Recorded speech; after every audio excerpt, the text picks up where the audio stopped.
লা হাওলা। গত পরশুদিন বলা হয়েছিল যে বনি ইসরাইল কোথা থেকে আসছে। কোরআনের বিভিন্ন জায়গায় আল্লাহ তাআলা বনি ইসরাইলকে সম্বোধন করে অনেকগুলা বিধান দিচ্ছেন, যেটা শুধু বনি ইসরাইলের জন্য নয়, পুরা গোটা মানব জাতির জন্য এবং কিয়ামত পর্যন্ত বলবৎ থাকবে। তাহলে বনি ইসরাইলকে কেন সম্বোধন করলেন? মুফাসসিরিনে কেরাম বলেন, তৎকালীন বিশ্বে শুধুমাত্র আরব ভূখণ্ডের মধ্যেই ইসলাম প্রচার প্রসার ছিল এবং আরব ভূখণ্ডের মধ্যেই বনি ইসরাইল ইহুদিদের বসবাস ছিল। আল্লাহ রাসূল যখন মেরাজে গেছেন, প্রথমে মক্কা থেকে বাইতুল মাকদাসে গেছেন, বাইতুল মাকদাস থেকে আরশে আজিমে গেছেন। আরশে আজিমটা কি বাইতুল মাকদাস বরাবর না কাবা ঘর বরাবর? কাবা শরীফ বরাবর একদম সপ্তম আসমানে একটা মসজিদ আছে বাইতুল মামুর। কেউ বলছে প্রথম আসমান, কেউ বলছে সপ্তম আসমান। তো সেটা কাবা ঘর বরাবর। তাহলে তো উচিত ছিল রাসূল মক্কা থেকে আরশে যেতেন। রাসূলকে মক্কা থেকে নিয়ে গেলেন বাইতুল মাকদাস, সেখান থেকে নিছেন আরশে। কারণ কি? ছোট্ট একটা ঘটনা আসছে, ওই ঘটনাটা শুনলে তাহলে বোঝা যাবে যে রাসূল কেন মদিনা থেকে বাইতুল মাকদাস গেছিলেন। ঘটনাটা হচ্ছে ইব্রাহিম আলাইহিস সালামের 3 পুত্র। হাজেরা আলাইহিস সালামের ঘরে শুধুমাত্র ইসমাইল আলাইহিস সালাম। আর ইসমাইল আলাইহিস সালাম হওয়ার পরে ইসমাইল আলাইহিস সালামের প্রতি ইব্রাহিম আলাইহিস সালামের ভালোবাসা মহব্বত বেড়ে গেল। এতটাই বাড়ছে যে আল্লাহ তাআলা ওনাকে পরীক্ষা নিতে বাধ্য হয়েছেন, ইসমাইল আলাইহিস সালামকে জবাই করতে বলছেন। তো যখন এদিকে মহব্বত বাড়ছে, তখন ছেলের কারণে হাজেরা আলাইহিস সালামের প্রতি মহব্বত একটু বেড়ে গেছে। তখন সারা আলাইহিস সালাম বললেন যে হয়তো হাজেরা নাইলে আমি, দুইজনের একজন। আল্লাহ তাআলা ওহী নাযিল করে বললেন যে দুইজনকে দুই জায়গায় রেখে আসেন, একজনকে মক্কায় আর একজন ফিলিস্তিন। রেখে আসার পরে হাজেরা আলাইহিস সালামকে রেখে আসার পরে ফেরেশতারা আয়েশা সারা আলাইহিস সালাম বন্দা, যার কোনো সন্তান সম্ভাবনা নাই, বয়সও পার হয়ে গেছে, আজুজা, যার কোনো সন্তান হবে না, ওনাকে আয়েশা পরপর 2টা সন্তানের সুসংবাদ দিলেন। ইসহাক, 3টা সন্তান, ইসহাক, ইয়াকুব, আর ইয়াকুব আলাইহিস সালামের সাথে ওনার একটা যমজ ভাই ছিল। তো একদিন ইব্রাহিম আলাইহিস সালাম মৃত্যুসজ্জা শেষ বয়সে বললেন যে আমার হরিণের গোশত এবং কিছু ফলের নাম বললেন, এগুলা খাওয়ার জন্য খুব ইচ্ছা করতেছে, তুমি যদি এগুলা আমার জন্য আনো তাহলে আমি তোমার জন্য আল্লাহর কাছে দোয়া করে আমার পরবর্তী নবী তোমাকে বানাবো। বলছে কাকে? বলছে ইয়াকুব আলাইহিস সালামের যমজ ভাই। কেউ বলছে তার নাম আজার, আজার ছিল। আজার যখন গেছে শিকার করতে, ইয়াকুব আলাইহিস সালামকে ইয়াকুব আলাইহিস সালামের মা বেশি মহব্বত করতেন। সন্তানদের মধ্যে একজনের প্রতি মা একটু বেশি দুর্বল থাকে, এটা স্বাভাবিক। আর মহব্বত কারো কন্ট্রোলের বিষয় না। আম্মা জান আয়েশা রাদিয়াল্লাহু তাআলা আনহাকে রাসূল অন্যান্য বিবিদের মধ্যে বেশি ভালোবাসতেন। আর আল্লাহর কাছে বলতেন, আল্লাহ আয়েশার ব্যাপারে আমাকে মাফ করে দিয়েন, আমি আয়েশার প্রতি নিজের মন অনিচ্ছায় আমি আয়েশাকে বেশি ভালোবাসি অন্যান্য বিবিদের তুলনায়। আর অন্যান্য বিবিরাও রাসূলকে কতটা স্যাক্রিফাইস করতেন, বলে যে নিজেদের পালা আসলে, সপ্তাহে একদিন নিজেদের পালা, তো বলতেন যে রাসূল আমার এই পালাটা আমি আয়েশাকে দিয়ে দিলাম। তো বিবিরা রাসূলকে পাঠিয়ে দিতেন আয়েশার কাছে। কারণ কি? রাসূল আম্মা জান আয়েশার কাছে গেলে বেশি খুশি থাকে। আর এখন তো দ্বিতীয় বিয়ে করতেই দেয় না, আরেকজনের দাওয়াতে পড়ে। আল্লাহ। তো ইয়াকুব আলাইহিস সালামের মা ইয়াকুব আলাইহিস সালামকে বললেন, তুমি একটা কাজ করো, তোমার বাবা এখন নবী হওয়ার জন্য দোয়া করবে, তুমি দ্রুত এই গোশতগুলো সংগ্রহ করে আইনা তোমার বাবাকে খাওয়ায় দাও। তো ইয়াকুব আলাইহিস সালাম তাড়াতাড়ি যায়, এগুলো ইসরায়েলি রিওয়ায়াত, ইসরায়েলি কিতাবের মধ্যে আসছে, কোরআন হাদিস দ্বারা প্রমাণিত না। তো ইয়াকুব আলাইহিস সালাম যায় গোশত আইনা ইব্রাহিম আলাইহিস সালামকে দিছে। আর দুজন যেহেতু যমজ ভাই, দুজনের কণ্ঠ কাছাকাছি ছিল, শরীরের গঠনও কাছাকাছি ছিল। ইব্রাহিম আলাইহিস সালাম হাত দিলেন, হাত দিয়ে দেখলেন যে হ্যাঁ আজরের মতোই লাগতেছে। তো উনি খানা খেয়ে দোয়া করছেন, আল্লাহ আমার পরবর্তী নবী আপনি তাকে কবুল করেন। তো ইয়াকুব আলাইহিস সালামের উপরে নবুয়ত চলে আসছে। কিছুক্ষণের মধ্যে ইয়াকুব আলাইহিস সালামের যমজ ভাই খানা নিয়ে আসছে, এসে বলতেছে, বাবা আপনার জন্য খানা আনছি। বলে যে, আরে কিছুক্ষণ আগে আমাকে যে খানা খাওয়াইছে, দোয়া করছে, সে কে? তো বলে, সে তো ইয়াকুব, আমি তো আসিনি। তো যখন হয়ে গেছে, আল্লাহর কাছে দোয়া করে ফেলেছে, দোয়া কবুল হয়ে গেছে, নবীদের দোয়া কবুল হয়, তখন আজর বলল যে আমি বাবার জীবদ্দশায় এটার প্রতিশোধ না নিলেও বাবার ইন্তেকালের পর আমি এটার প্রতিশোধ নিব। তখন ইয়াকুব আলাইহিস সালামের মা ইয়াকুব আলাইহিস সালামকে বললেন যে, তুমি এখানে থাকলে তোমার ভাই তোমাকে হত্যা করবে, তুমি তোমার মামার বাড়িতে চলে যাও ফিলিস্তিনের দিকে, সেখানে তোমার মামার কাছেই লেখাপড়া করবে, ওখানে বড় হবে। ইয়াকুব আলাইহিস সালাম যখন রওনা হয়েছেন রাতের বেলা, রাতের অন্ধকারে রওনা হয়েছেন। ইসরা, ইসরা মানে নৈশ ভ্রমণকারী। সুবহানাল্লাযী আসরা, যে সত্তা রাতের বেলা ভ্রমণ করিয়েছেন মুহাম্মদ সাল্লাল্লাহু আলাইহি ওয়াসাল্লাম। ইয়াকুব আলাইহিস সালাম বের হয়েছেন কখন? রাতের বেলা। এই কারণে ইয়াকুব আলাইহিস সালামকে বলা হয় ইসরাঈল, মানে রাতের বেলা পলায়ন করেছেন, ভ্রমণ করেছেন। উনি যাওয়ার পথে, তখন তো মরুভূমি এলাকা চতুর্দিকে, মরুভূমির মাঝখানে উনি এক জায়গায় ইট দিয়ে শুয়ে পড়ছেন, ঘুমিয়ে গেছেন রাত। উনি যেহেতু নবী, ওই সময় ইব্রাহিম আলাইহিস সালামের ইন্তেকাল হয়ে গেছে। এদিকে ইব্রাহিম আলাইহিস সালামের ইন্তেকাল হওয়ার সাথে সাথে ইনি যেহেতু পরবর্তী নবী, ওনার কাছে ওহী আসা শুরু হয়েছে। উনি ইটে মাথা দিয়ে শুইলেন আর দেখলেন যে আসমান থেকে একটা সিঁড়ি নামছে, ওই ওনার মাথাও খবর সিঁড়ি নামছে, ওখান থেকে ফেরেশতারা অবতরণ করতেছে আর ওনাকে এসে বলছে, ইয়াকুব তুমি এখানে একটা মসজিদ নির্মাণ করো, আল্লাহর ঘর নির্মাণ করো। তো ওই সিঁড়িটা নামছে যে জায়গাটাতে, ফেরেশতারা নাইমাও ওই জায়গাটাতে একটা দাগ দিয়ে দিয়েছে যে এখানেই তুমি মসজিদ নির্মাণ করবে।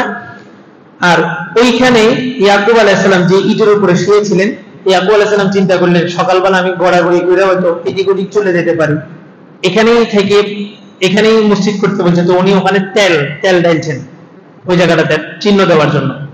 আর পরবর্তীতে ওইখানেই মসজিদ নির্মাণ করা হয়েছে, যে মসজিদের নাম বাইতুল মাকদাস অথবা বাইতুল মুকাদ্দিস। এবং আসমানে যাওয়ার জন্য যে সিঁড়িটা নেনছে, এটার কানেকশন কিন্তু এই জায়গায়। এই কারণে রাসূলকে মদিনা থেকে নিয়ে গেছে বাইতুল মাকদাস, বাইতুল মাকদাস থেকে ওই সিঁড়ি যেটা ইয়াকুব আলাইহিস সালামের মাথার কাছে নেমেছিল, ওই সিঁড়ি দিয়ে রাসূলকে উঠানো হয়েছে। এবং আরো আশ্চর্য বিষয় হচ্ছে, ইমাম মাহদী আলাইহিস সালাম যে আসবেন, ওই সিঁড়ি দিয়েই বাইতুল মাকদাসে। অর্থাৎ আসমানে যাওয়ার অনেক জায়গায় সিঁড়ি আছে এমনটা না, আসমানে যাওয়ার সিঁড়ি ওই একটা জায়গায় যেখানে ইয়াকুব আলাইহিস সালামের মাথার কাছে ফেরেশতারা নেমেছিলেন। তো ইয়াকুব আলাইহিস সালাম ওখান থেকে তেল ঢালছেন, তেল ঢেলে ওই জায়গাটাতে একটা চিহ্ন দিয়ে রাখছেন, ওইখানে মসজিদ নির্মাণ করছে যেটার নাম বাইতুল মাকদাস। এই কারণে আল্লাহর রাসূলকে আল্লাহ তাআলা আরশে আজিমে নেওয়ার জন্য মক্কা থেকে নিয়ে গেছেন বাইতুল মাকদাস। সেখানে সমস্ত নবীদেরকে একত্রিত করছেন বাইতুল মাকদাসে, সশরীরে রাসূল সমস্ত নবীদের ইমামতি করছেন। তারপরে বাইতুল মাকদাস থেকে জিবরাইল আলাইহিস সালামের মাধ্যমে সিঁড়ি বোরাকে করে যান, সিঁড়িতে গেছেন আল্লাহ। এবং ইমাম মাহদী আলাইহিস সালাম যে আসবেন, ওই সিঁড়িটাতে আইসা মসজিদের মিম্বরের উপরে অবতরণ করবেন।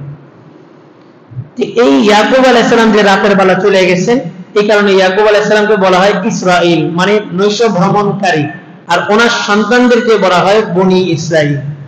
বনি মানে সন্তান, আদম পরবর্তী প্রজন্ম।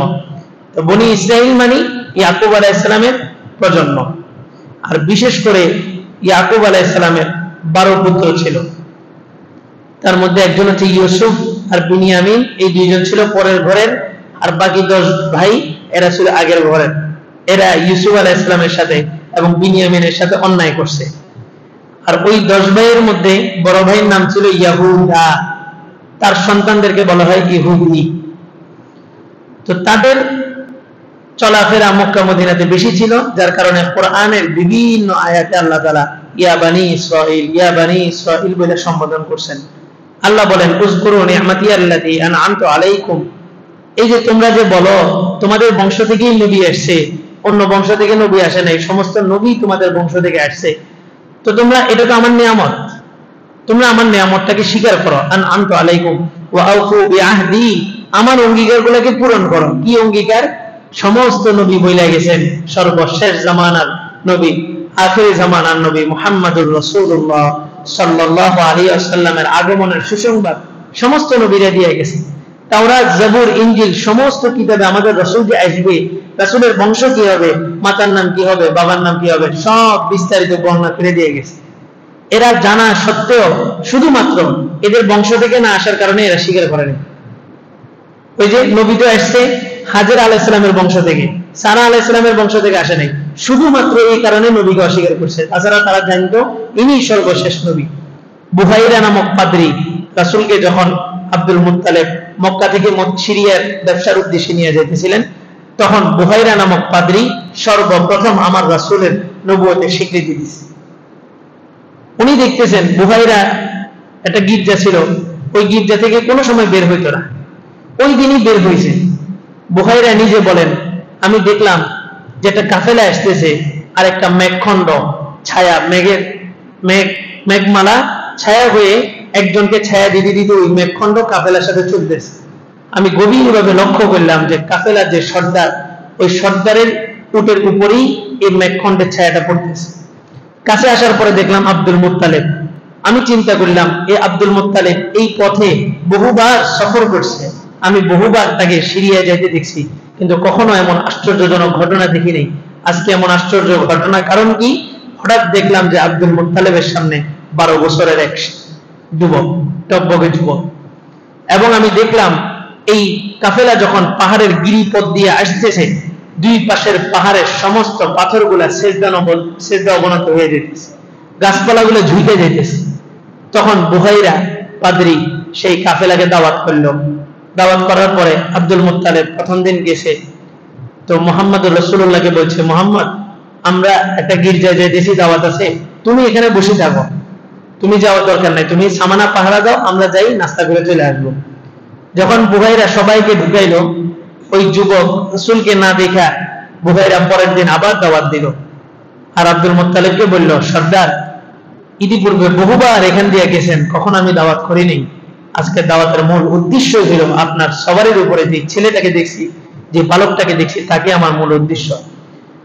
পরের দিন যখন রাসূল গেলেন, বুহাইরা বলেন যে আমি কিতাবের মধ্যে যেভাবে শেষ জামানার নবীর বর্ণনা দেওয়া আছে, হুবাহু সব কিছু আমি মুহাম্মদুর রাসূলুল্লাহর মধ্যে পরিলক্ষিত হতে দেখলাম।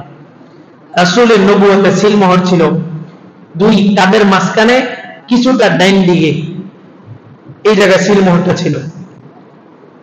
মুহাদ্দিসিনে কেরাম বলেন, সিলমোহরটা এখানে কেন ছিল, অন্য কোথাও তো হইতে পারতো, কপালে হইতে পারতো বা কাঁধে। বলে যে এই জায়গাটা, এই ডান কাঁধের এই জায়গাটা, অনেক সময় দেখবেন আমাদের এই জায়গাটা ব্যথা করে, ডাক্তাররা বলে গ্যাস্ট্রিকের ব্যথা। এই জায়গাটাতে শয়তান মানুষের হৃদয়ের মধ্যে চিকন করে একটা সুর ঢুকায়, যখন কাউকে ধোঁকা দিতে যায় তখন সুরটা এই জায়গা দিয়ে ঢোকায়। আর রাসূলের এই জায়গাটাতে নবুয়তের সিল দিয়া রাসূলকে পৃথিবীর সমস্ত শয়তান থেকে আল্লাহ তাআলা হেফাজত করছেন, কোন শয়তান আর এখান দিয়া সুর ঢুকাইতে পারবে না। রাসূল বলেন, লিকুল্লি ইনসানিন শাইতানুন, প্রত্যেকটা মানুষের সাথে একটা শয়তান থাকে। সাহাবায়ে কেরাম জিজ্ঞেস করলেন, হাল মাআকা শাইতানুন, আপনার সাথেও কি শয়তান আছে? রাসূল বললেন যে, লি শাইতানুন ফাহুয়া আসলাম, আমার সাথে একটা শয়তান আছে, তবে সে মুসলমান হয়ে গেছে। সে বারবার এখানে সুর তার যে সুর আছে এটা ঢুকাইতে চায়, কিন্তু এটা ভাঙে না। অবশেষে তার ভাঙতে ভাঙতে কোনো সুর নেই, এখন সে মুসলমান হয়ে গেছে। তো রাসূলের নবুয়তের সব নিদর্শন দেখার পরে বুহাইরা নামক পাদ্রী আব্দুল মুত্তালিবকে বললেন, মুত্তালিব, আপনি বড় ব্যবসায়ী, কখনো আপনাকে কিছু বলিনি, আপনাকে শুধু এতটুকুই বলি, আপনার এই নাতি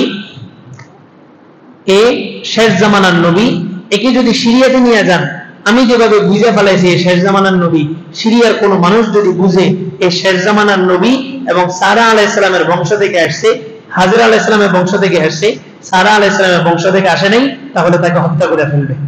তখন আব্দুল মুত্তালিব রাসূলকে সিরিয়াতে নিয়ে যান নাই, রাসূলকে নিয়ে মক্কাতে চলে গেছেন। আল্লাহু আকবার। তো এই আল্লাহ তাআলা এটাই বলছেন, আউফু বিআহদি, তোমরা আমার অঙ্গীকারকে পূরণ করো। এবং তাওরাত, ইনজিল, জাবুর সমস্ত কিতাবের মধ্যে আল্লাহ তাআলা অঙ্গীকার নিছেন যে তোমরা যদি এই নবীর পরে শেষ জামানার নবীকে যদি তোমরা পেয়ে যাও, তাহলে তার অনুসরণ করবা। সবাই থেকে আল্লাহ তাআলা অঙ্গীকার নিছেন, উফি বিআহদিকুম, আমিও তোমাদের অঙ্গীকার পূরণ করব। কি? রাসূল বলেন, যে ব্যক্তি শুধুমাত্র কাফের থেকে মুসলমান হয়েছে তার মর্যাদা একটা, আর যেই ব্যক্তি পূর্বের কিতাবের অনুসরণ করার পরে আমার অনুসরণ করছে তার মর্যাদা দুইটা। আল্লাহ বলেন যে উফি বিআহদিকুম, আমি তোমাদের অঙ্গীকারগুলোকে পূরণ করব, মানে তোমাদেরকে সম্মানিত করে দিব। এটা তোমাদের গর্বের কথা যে আমরা সারা আলাইহিস সালামের বংশের নবীদের অনুসরণ করছি, হাজের আলাইহিস সালামের বংশের নবীকেও অনুসরণ করছি, পূর্বের কিতাবের অনুসরণও করছি, কোরআনের অনুসরণ করছি। এটা তোমাদের গৌরবের কথা। কিন্তু তারা শুধুমাত্র বংশের, ওই যে হাজের আলাইহিস সালামকে বানাই দিয়েছে দাসী, তো বলে যে দাসীর ঘর থেকে মোহাম্মদ আসছে, তার অনুসরণ করা যাবে না, নাউজুবিল্লাহ। অথচ হাজের আলাইহিস সালামকে ওনার পিতা হাদিয়া দিয়েছেন ইব্রাহিম আলাইহিস সালামকে। ওয়া ইয়া ফারহাবুন, আর পৃথিবীর কোন মানুষ এই ইতিহাস সম্পর্কে না জানলেও আমি আল্লাহ তাআলা জানি। ওয়া ইয়া ফারহাবুন, তোমরা আমাকে ভয় করো। ওয়া আমিনু বিমা আনজালতু মুসাদ্দিকাল লিমা মাআকুম ওয়া লা তাকুনু আউওয়ালা কাফিরিন বি, শোনো তোমরা ঈমান আনো বিমা আনজালতু, যেটা আমি অবতীর্ণ করছি, এই কোরআন, মুসাদ্দিকাল লিমা মাআকুম, এই কোরআন তোমাদের কিতাবগুলোকে সত্যায়ন করে। এই কোরআনের মধ্যে বলা আছে আল্লাহ তাআলা তাওরাত, জাবুর, ইনজিল, এই তাওরাত, জাবুর, ইনজিলের সত্যায়ন করে। ওয়ালা তাকুনু আউওয়ালা কাফিরিন বি, আমার এই কোরআন কিয়ামত পর্যন্ত থাকবে, বহু মানুষ এটাকে স্বীকার করবে, বহু মানুষ অস্বীকার করবে, তবে ওয়ালা তাকুনু আউওয়ালা, তোমরাই সর্বপ্রথম অস্বীকারী হইও না। পরবর্তী প্রজন্ম অস্বীকার করবে, স্বীকারও করবে, কিন্তু তোমরা এই জাতি, তোমাদেরকে আমি আগের কিতাব অনুসরণ করার তৌফিক দিছি, তোমরা সর্বপ্রথম কাফের হইও না। ওয়ালা তাশতারু বিআয়াতি সামানান কলিলা, তারা কি করত? আল্লাহর রাসূলের নিদর্শনগুলোকে গোপন রাখত কিছু টাকার বিনিময়ে। পাদ্রীদেরকে আবু জাহেলেরা যা কিছু টাকা দিত, এই টাকার বিনিময়ে রাসূল যে সত্য এই কথাটাকে গোপন করত। আল্লাহ বললেন ওয়ালা তাশতারু, তোমরা বিক্রি করো না বিআয়াতি, আমার আয়াতগুলোকে, নিদর্শনগুলোকে, সামানান কলিলা, অল্প কিছু মূল্যের বিনিময়। ওয়া ইয়া ফাত্তাকুন, তোমরা আমাকেই ভয় করো। আল্লাহু আকবার।